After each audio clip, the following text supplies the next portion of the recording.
Jews all over the world have a connection to their safe haven, which is Israel.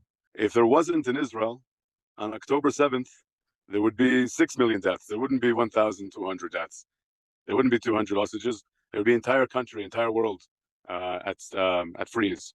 So when my grandparents were in Morocco, they weren't considered Moroccan. When they were in Poland, on my father's side, they weren't considered Polish. They were considered Jewish. And when they needed to be considered American, at least now in the United States, it looks as though college campuses aren't considering them as equal citizens. And in my mind, when they say things along the lines of a genocide or a call for a genocide against Jews is not considered harassment, then I also wonder whether the United States will follow in the footsteps of Morocco and Poland.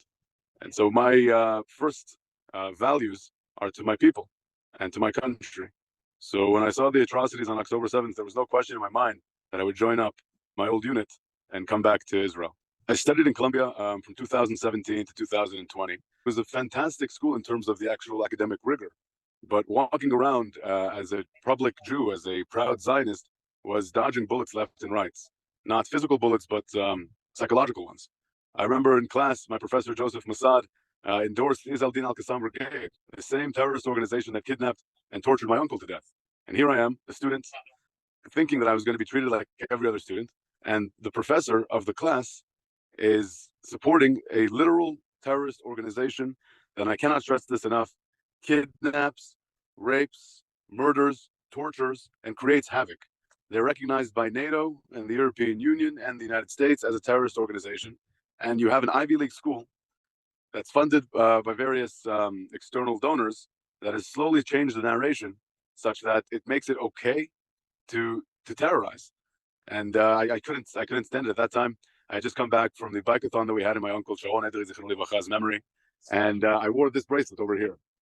Show it to you. It says Lezecher Chayal Sharon Edri, and I promised myself I wouldn't take off the bracelet until the lawsuit was over, and the OCR complaint was settled. And finally, after 4 years of complaining, finally last month they agreed to open up an investigation into Columbia University, thanks to the Lawfare Project. I want to encourage students at all Ivy League schools and all schools across the world. If you're facing anti-Semitism, you are not alone. Speak up. Contact your provost. Contact the Lawfare Project. Contact people that will help uplift you. It's not a danger to your future. It's genuinely the right thing to do. And if you don't do it, if we remain quiet and silent, then no one will do it for us. So I really can't stress this enough. Speak up when you're being mistreated. I'm disappointed that when called to task, universities couldn't categorically say calling for the genocide of Jews is considered harassment according to the code of conduct. And I'm the first person to be the proponent of free speech. But this crosses over into hate speech. And there's no place for hate speech in society. I was disheartened, but I wasn't surprised. Honestly, I think the provost, the administration is going to pay lip service to the Department of Education. They're going to say what they need to say so that they continue what they're doing, and not much is actually going to change. I know it's very pessimistic to think about this, but even now when the UPenn president was called to resign by the board, in the first sentence it says the president was called to resign. She's still holding a faculty position as a tenured professor, a tenured faculty member. So they're trying to play both sides here. And I understand the realpolitik behind it. But when it comes to calling for genocide, there should be a categorical definition that this is wrong. And so for those reasons, I think not much is going to change. And eventually, in 20, 30 years' time, we're going to see a lot more Jews coming back to Israel. And not because of the beautiful beaches and not because of the amazing opportunities in high tech, but because of far more ancient hatred, anti-Semitism. Anytime there's been a major difficulty in our people, in society, what first happens is people are silent. And then what happens is those that are angry speak up loudest. And then eventually it spills over into mob mentality and authority is upheavaled. So I think that, unfortunately, this will be another wave of violence against the Jews. You've seen it in every country we've been in. We've been successful. We've risen to the ranks of government, policy, science, and arts.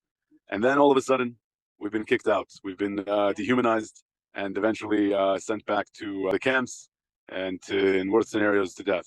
I honestly think that it's another wave of violence. The only difference is now we have a country. Now we raise up arms. We do not go like sheep to slaughter anymore. And just like my grandparents were partisans in World War II and fought against their oppressors, I didn't think this type of hatred is going to come back in my generation, but I'm ready to do the same. And I have been doing the same, in fighting back against our oppressors of this generation.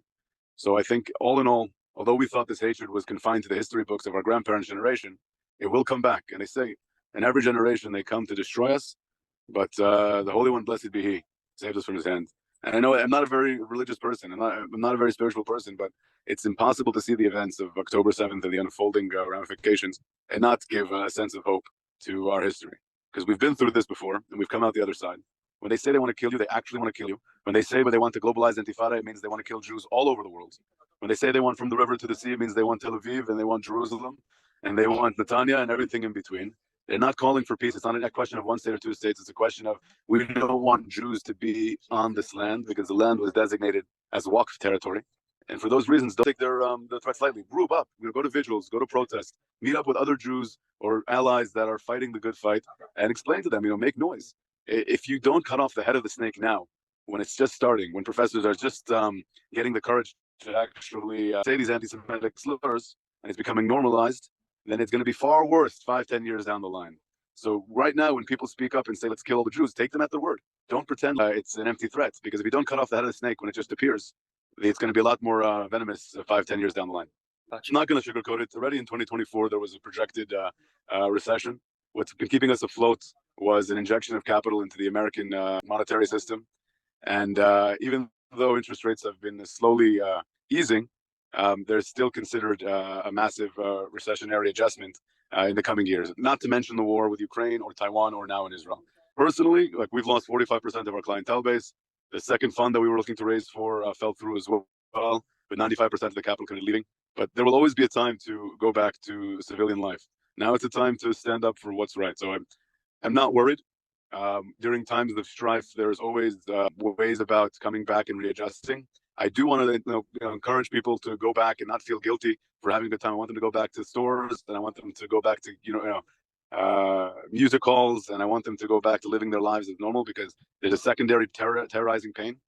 I mentioned in the past, if you take the 1,200 killed and the 200 originally 240 hostages and the 3,000 injured, and the additional 400 IDF soldiers killed, comes out to 4,740 totally affected individual civilians. Of the 7,150,000 Jews in Israel, that makes up 0.066% to begin with, which means that the primary pain is relatively nominal when compared to the psychological and economic pain. So if we don't go out and begin coming back to our lives as normal, as whatever that new normal might be, then we might have economic problems down the line. Every time they send up $100 or $500 Scud missile, which can be made from the fuel that's being brought in through aid, we send up a $250,000 counter missile, which means we're losing roughly $249,000 every counter missile we're shooting up.